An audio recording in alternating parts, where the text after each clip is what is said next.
All right, so welcome everyone. I am Beverly Schneller, and I am the provost here at Governor State University, which means that I oversee academic programming for the university and work with our School of Extended Learning, as well as our College of Business and the outreach efforts that we have developing and ongoing in the community here, especially in the Southland. So we are very pleased to have everyone here. I think I had the opportunity to meet almost everybody during our time getting set up. We are here together to celebrate National Apprenticeship Week. Apprenticeships serve a very important role for individuals and for economies and for businesses because they provide career paths that lead to professional credentials for new hires as well as for incumbent workers.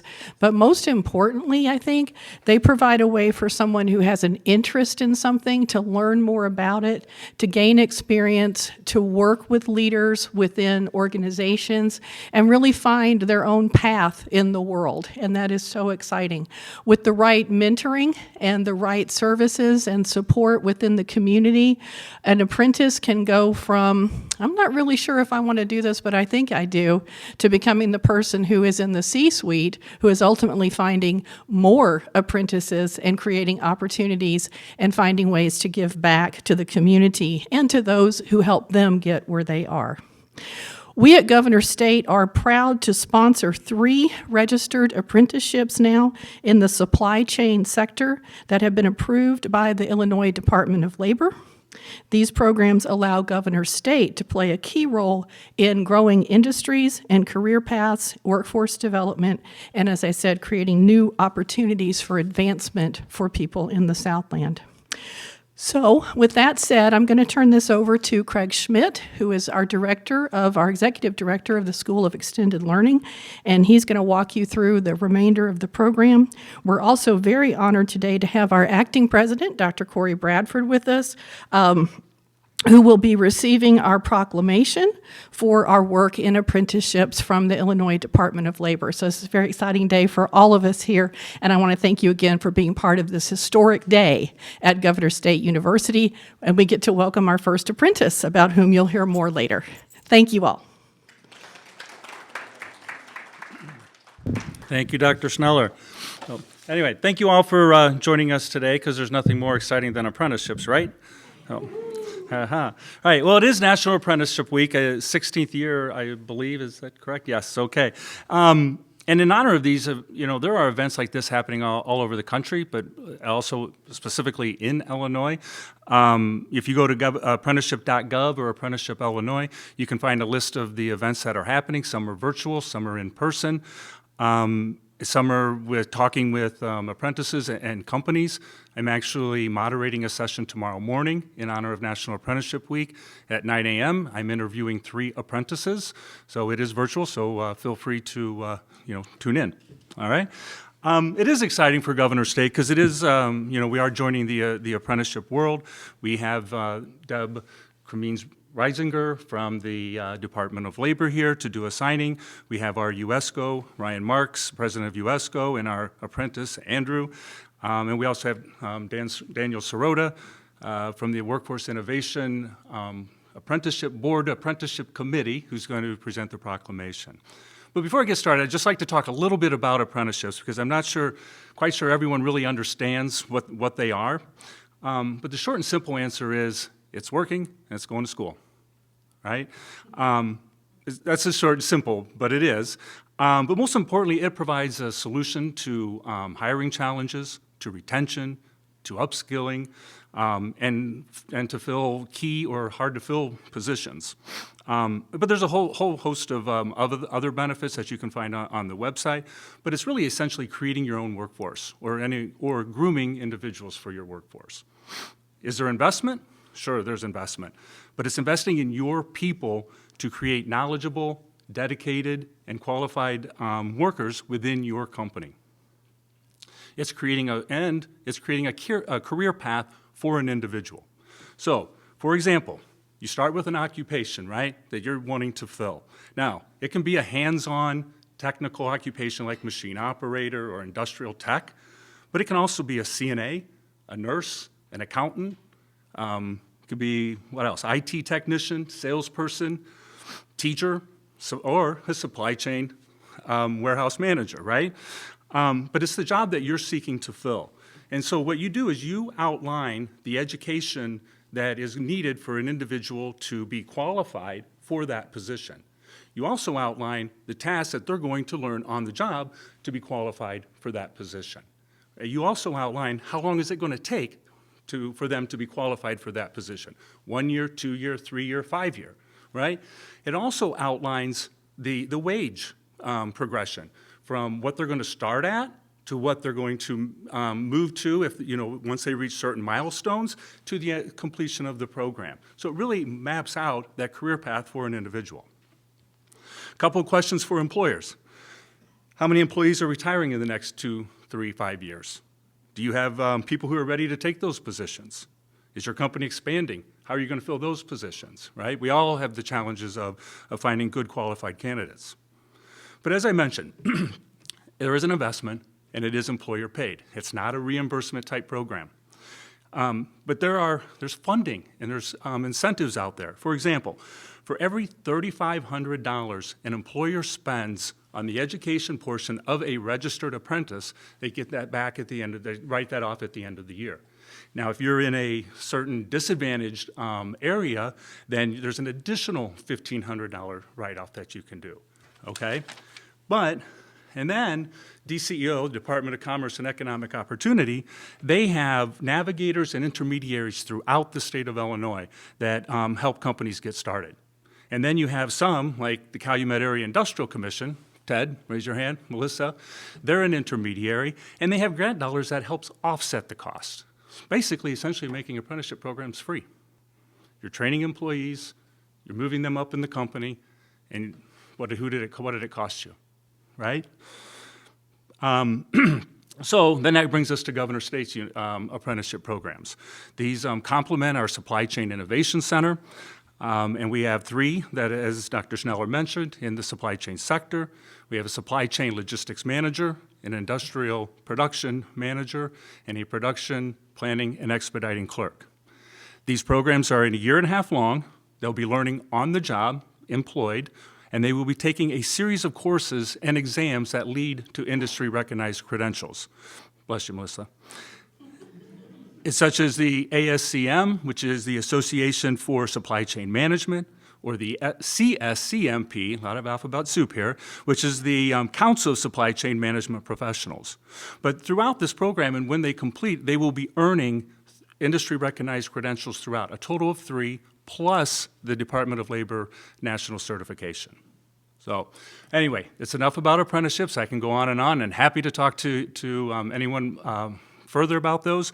But at this time, I would like to invite Dr. Tricia Kearns, who is our lead faculty for the apprenticeship programs in the supply chain sector, and she'll just discuss the impact, how they can make on a company. Dr. Kearns?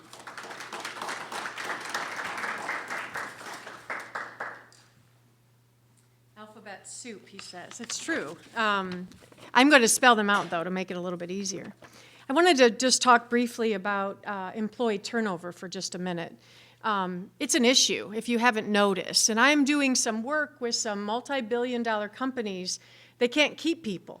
And when we start talking about training, we start talking about apprenticeship programs with, again, the Association of Supply Chain Management Professionals, the Council of Supply Chain Management Professionals. These are programs that have been around. Mark, how long has ASCM been around now?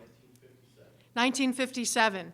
There are tens of thousands of members across the globe. So it's an impact that happens today, but it's lifelong impact that happens to those students and companies. They build networks. They have a body of knowledge that they learn, a foundation. And they can easily slot into professional jobs that just continue to grow. So I'm excited about them. I've seen them work firsthand. So just some statistics. So August of 22 last year, it was reported our turnover was around 57% across the United States. Imagine what training can do to help reduce that. Today, 2 jobs for every 1 person. In rural areas, 4 jobs for every 1 person. Employees and employers need to invest in training. It helps know that we are invested in you. It helps employees know that they matter, that they can be successful, that there's a connection between themselves and leaders. Some of the production frontline supervisors that I've worked with, because one of the middle programs is something Craig didn't mention, and that's our Lean Six Sigma Greenbelt program, has a direct impact on how supervisors are connected with their employees, using things like Kaizen events or 5S programs. One of the apprenticeship programs that was put together specifically for the clerk position isn't necessarily in a management role, but still provides industry-specific knowledge to help them be successful, even as a clerk, not a leader, not in a management role. Those partnerships, like I said, that we connected with ASCM and CSCMP, really help us bridge those employees for today and in the future. A long-term success story that we know when business succeeds, we all succeed, ultimately. So I'm looking forward to sharing much more about the programs with all of you. I'm anxious to hear some of the words that you might have or stories on how GSU can truly have an impact. Supply chain management is a hot topic. Tying it to an apprenticeship program that we're used to hearing the trades is a thing of the past. So I'm certainly excited to be here and excited about the program. So thank you.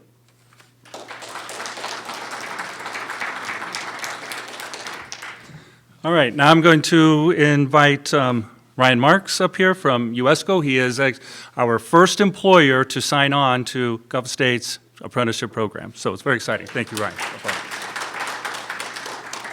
Thank you very much. So first I want to start out, obviously you probably have no idea what USCO Industries is. We're an overhead crane and runway manufacturer. We've been in business for about almost 103 years, since 1921. I am a 4th generation owner, so my great-grandfather started back on 59th and Ashland in West Englewood. We are currently in Elsip, Illinois, and we sell all over the country our cranes and runways through a national distributor network. We kind of went through an interesting transition when my dad retired 3 years ago. Is a lot of people retired with him and retired around the age of him. People there, he was there 51 years. We had other people there 35 years, 40 years, 30 years. So we ran into an issue of now we need to resupply that workforce, right? So we've been going after all these different 19 to 23-year-old kids and things like that. We've got an internal training program, and we've got people identified like Andrew, who has been with us for basically a decade or more at this point, I think, and he's gone through and he knows how to be a fabricator, and he knows how to be an electrician, and he knows how to troubleshoot, and he knows our software programs and everything. But what's next? So we identified him as a leader, and we have a plant manager right now who's probably retiring in 5-6 years, somewhere in that range. He's been doing this for almost 40 years. So it's what's next, right? So I see programs like this as identifying people in my organization that I think can be those next leaders and can be those next set of people that are going to train other people and be the next people that I rely on for my next 25 years until hopefully my kids take it over someday, right?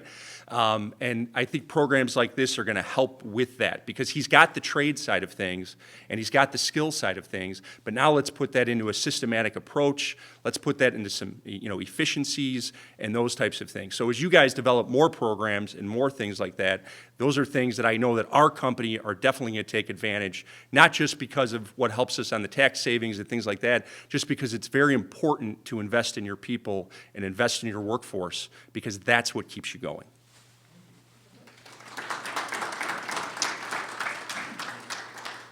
Thank you, Ryan. Thank you, thank you. We'll call you back up in a little bit when we get to the signing here. So right now I'm going to introduce Deborah Kamines Reisinger. She's the Illinois State Director of the U.S. Department of Labor. She is the one who approves all the apprenticeship programs here in the state of Illinois. Deborah.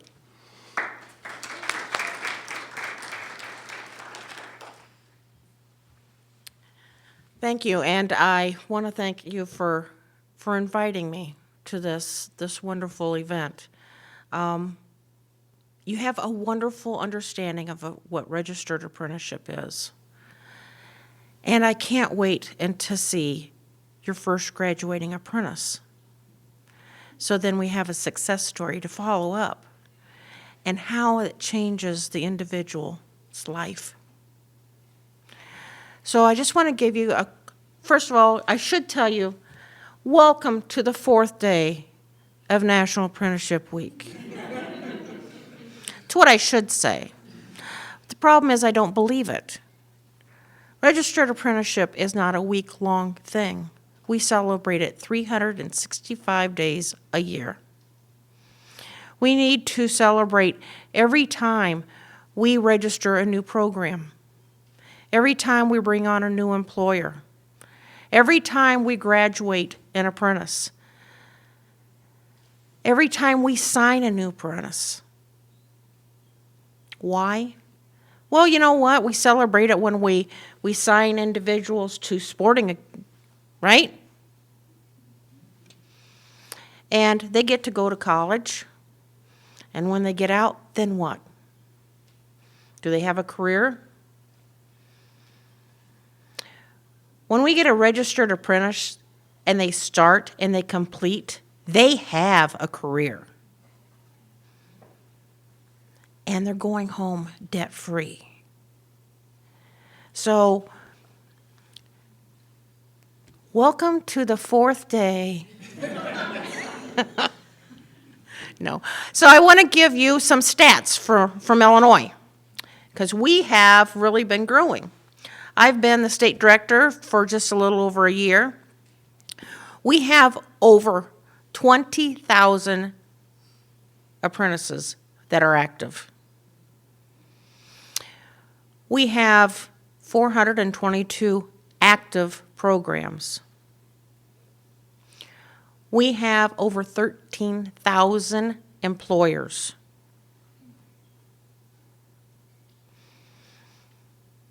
That says something. That says the commitment and how we're kind of shifting the focus a little bit. We're shifting the focus. What's important? What's important is how we are bringing back to the community. I'm never going to say education's a waste. It is not a waste.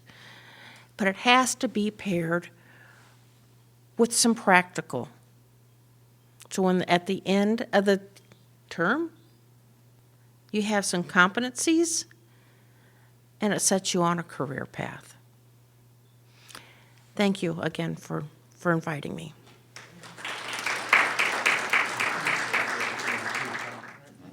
Congratulations. All right. Dr. You just want to sit there, and then now I'm going to invite Daniel Sirota, who is the Vice President of Government and Public Affairs at AON. He started apprenticeship programs at AON several years ago, and then he is also the chair of the Illinois Innovation Workforce Board Apprenticeship Committee. So, thank you, Daniel. Yes, thank you. All right. Well, first off, wow. Governor State, congratulations on getting apprenticeship off the ground and getting this going. Part of my role as the chair of Apprenticeship Illinois is I want to see more community college take your playbook, amplify the message, and employers to continue to do this too. We need to start creating apprenticeship as the new normal in the world of employers. We have to. We're at a breaking point where the ROI is there. Retention came up earlier. You're able to keep the individuals longer within your company, but you're also able to work on real jobs and real career paths to being able to get the people to be able to move farther through. On Apprenticeship Illinois, one of the biggest goals that I have is to scale, to grow, and to create impact. And we have to be able to do that. But we need employers to also come to the table to start having those conversations on what jobs they need, but also where we need to be able to move forward to prepare for the future of work, which is coming, and it's going to be fast. So on behalf of the state of Illinois, I would like to present Governor State with a proclamation from Governor Pritzker on National Apprenticeship Week on the great work you guys have done to continue to grow. So thank you very much. Thank you. All right. It's nice to see people come from the Chicago or north side to come down to the south suburbs, you know. And so, yeah. So I do just want to recognize some companies that are here. I know we have Joel from Ardagh is here. We have Courtney from National Tube here. Other employers here. Oh, right here. Which company?